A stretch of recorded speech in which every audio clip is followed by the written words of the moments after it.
ከአምበርቾ ተራራ ስር ተንተርሳ በለምለም ተፈጥሮ ተውባ የምናያት የሰው ልጅ መከባበርና የመቻቻል ተምሳሌት የሆነችው ሁልባረግ ላዋ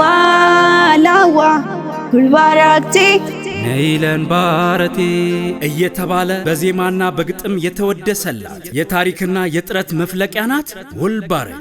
እዚህ ወረዳ ንጹህ የስልጤ ማርን እያጣጣምን በታታሪ አርሶ አደሮቿ የተመረተውን ጥሩ ማዛ ያለውን ቡና እየተጎነጨን ለመላ ኢትዮጵያ የምታቀርበው ተወዳጅ አሸዋዋ በምትታወቀው በስልጤ ዞን ሁልባረግ ኬራቴ ከተማ ላይ ተገኝተናል። ሁልባረግ ዛሬ የትላንቱ አይደለችም። በልማት ጎዳና ላይ በከፍተኛ ፍጥነት እየገሰገሰች ለነዋሪዎቿ ምቹ መኖሪያ ለመሆን ቀን ከሌሊት እየለፋች ትገኛለች። የትውልድ መቅረጫ ለነገ ተስፋ የሚሆን ዘመናዊ ሃይስኩል ግንባታ ብርሃን ለኬራቴ የከተማዋን ድቅድቅ ጨለማ የገፈፈ ኬራቴን በሌሊት እንዲህ ያስዋበ የመንገድ ዳር የመብራት ዝርጋታ ንጹህ ውሃ ለጤና የማህበረሰቡን ጥም ለመቁረጥ ከ5 በላይ ዘመናዊ የሆኑ በሶላር የሚሰሩ የውሃ ተቋማት ግንባታ አገልግሎት በቅርበት የመልካም አስተዳደር ጥያቄዎችን ለመመለስ በቢላ ዋንጃና በሻማ ማዘጋጃ ቤቶች የተገነቡ ዘመናዊ የቢሮ ህንፃዎች በአጠቃላይ ከ200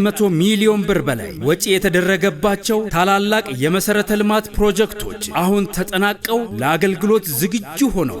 የፊታችን ግንቦት 9 2018 በኬራቴ ከተማ ታሪካዊ የምረቃ ስነ ስርዓት ይካሄዳል። በዚህ ታላቅ ልማቱን በገንዘብ በሐሳብ በጉልበት ያገዙንን ባለሀብቶችና ግብረሰናይ ድርጅቶች ታታሪው የህብረተሰብ ክፍል ነጋዴው የመንግስት ሰራተኛው ዲያስፖራው የላቀ እውቅና ይሰጣቸዋል። ታዲያ የሁልባረግ ወረዳ ነዋሪዎች የልማት አጋሮቻችንና ወዳጆቻችን በሙሉ በዚህ የስኬት በዓል ላይ ተገኝታችሁ የደስታችን ተካፋይ እንድትሆኑ በታላቅ አክብሮት ተጋብዛችኋል። ሁልባረግ በልማት ተነስታለች፣ በልጆቿ ጥረት ትደምቃለች። ጠሪ አክባሪ ነው። አርሂቡ የምጠሪ ሁላችንም ጠርተናቸዋል። በዚህ የተሳተፋችሁ አካላትን በገንዘብ በጉልበት በሞራል በሀገር ውስጥ ያላችሁ ከሀገር ውጭ ያላችሁ በወረዳችን የምትገኙ ከወረዳችን ውጭ በተለያዩ ከተሞች የምትገኙ በዚህ ፕሮግራም እንድትሳተፉ በወረዳው አስተዳደር ስም ጥሬን አቀርባለሁ። የሁልባረግ ወረዳ አስተዳደር